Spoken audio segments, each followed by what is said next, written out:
team zaten. Tico Vos achter camera. De mensen van Taste hier voorin die het boek hebben uitgegeven. Rob, waar ben je Rob? Rob Oosterling van de interviews. Rob van S.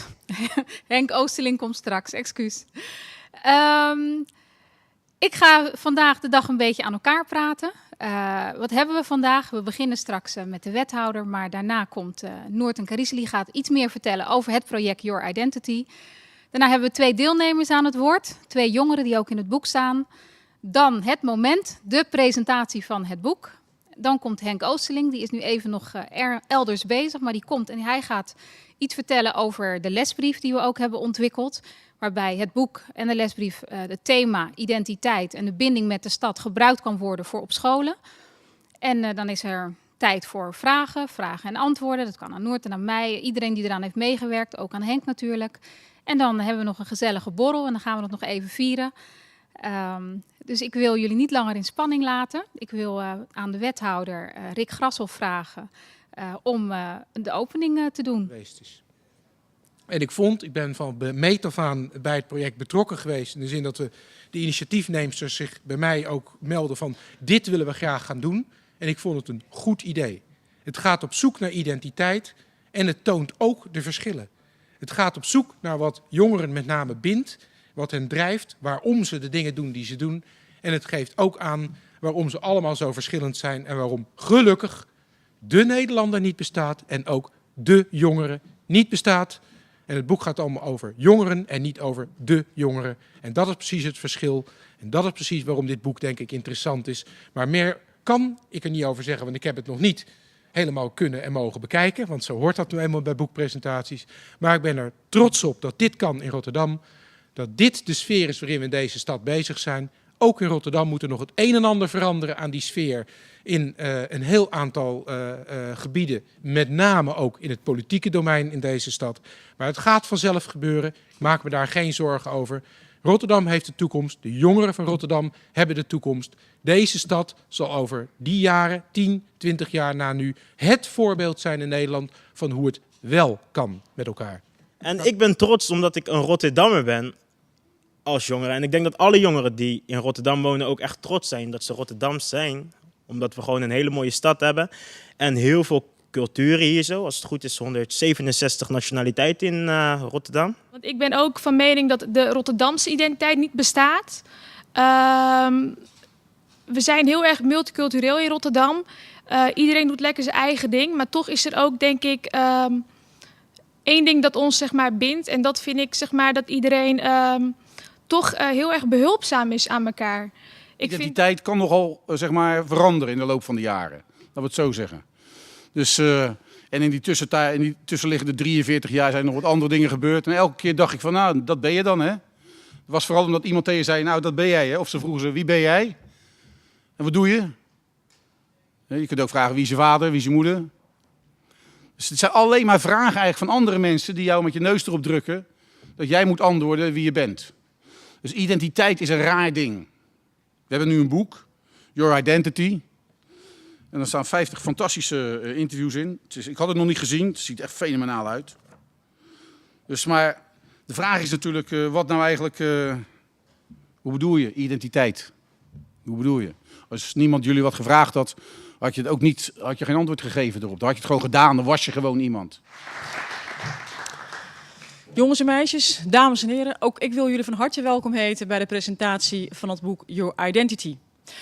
We weten volgens mij allemaal dat Rotterdam de enige stad in Nederland is die niet vergrijst, maar verjongt. En omdat jeugd de toekomst is en omdat jeugd de toekomst heeft, biedt deze verjonging heel veel kansen voor Rotterdam. Jongeren zijn wat ons betreft de sociale kapitaal voor deze stad. En alle investering in onze jongeren, in onze jeugd en jongeren, is dan ook meer dan waard.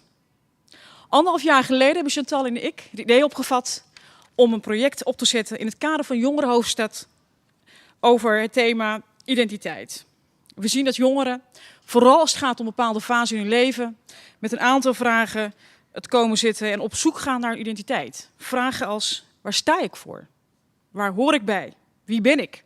Vooral als het gaat om jongeren die opgroeien tussen meerdere culturen, zijn deze hele belangrijke vragen waar heel veel jongeren een antwoord op zoeken. Binnen het project Your Identity hebben wij diverse trajecten gehad. Allereerst zijn we met een groep jongeren hebben we een zoektocht gedaan naar het DNA van de stad. We hebben bijzondere plekken in Rotterdam hebben we bezocht. En jongeren hebben hun ervaringen en belevingen op een weblog met ons gedeeld. We hebben ook debatten georganiseerd. Debatten over binnen de scholen, middelbare scholen, over identiteit en de binding van de jongeren met deze mooie stad. Er zijn ook, tenslotte is er ook een boek met interviews met jongeren en daaraan gekoppeld een lesbrief ontwikkeld voor middelbare scholen en het welzijnswerk om het begrip identiteit bespreekbaar te maken. Tijdens de uitvoering van het project heb ik eigenlijk ontdekt dat stadsburgerschap, Rotterdammer zijn, een ontzettend belangrijk begrip is voor Rotterdamse jongeren. Rotterdamse jongeren die zo'n verschillende afkomst hebben, maar tegelijkertijd gezamenlijke toekomst hebben in deze stad. Nou, ik heb er zelf ontzettend van genoten, van het project, dat ik hieraan mocht meewerken. Ik wil dan ook iedereen die een bijdrage heeft geleverd aan totstandkoming van het boek, van de lesbrief, de debatten, de zoektocht, van harte bedanken. En in het bijzonder wil ik toch even Gerard Sperings en Bernard Kofker bedanken voor jullie support, voor jullie bijdrage.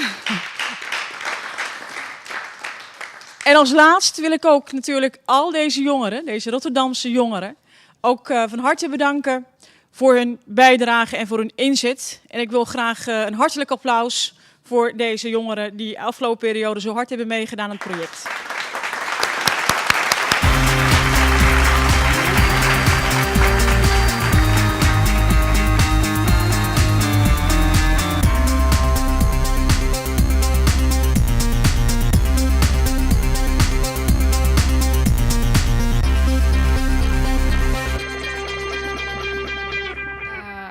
Even een applausje vragen voor degenen die actief hebben bijgedragen aan de totstandkoming van het hele project Your Identity. Nee, wacht even. Niet zo. Nee, jullie mogen zo de borrel. Want ik wil ze ook even naar voren roepen, dan zien jullie ze ook. Bernard van Your World, kom even naar voren. Rob van S. Ja. Rob van S. Interviews en teksten. Pepijn Keukelaar en Hans Brouwer. Van Taste, reclamebureau. Chris Mast, geweldige bijdrage aan de debatten op scholen. Chris, niet Mast. Van der Meulen, nee. Chris van der Meulen. Even kijken hoor, wie is er nog meer die heeft bijgedragen? Tycho, je staat helemaal verdekt achter je camera. Tycho Vos. Ja, en natuurlijk Noorten en ik. En nou ja, tot slot natuurlijk ook de wethouder Grashoff. Dank jullie wel allemaal.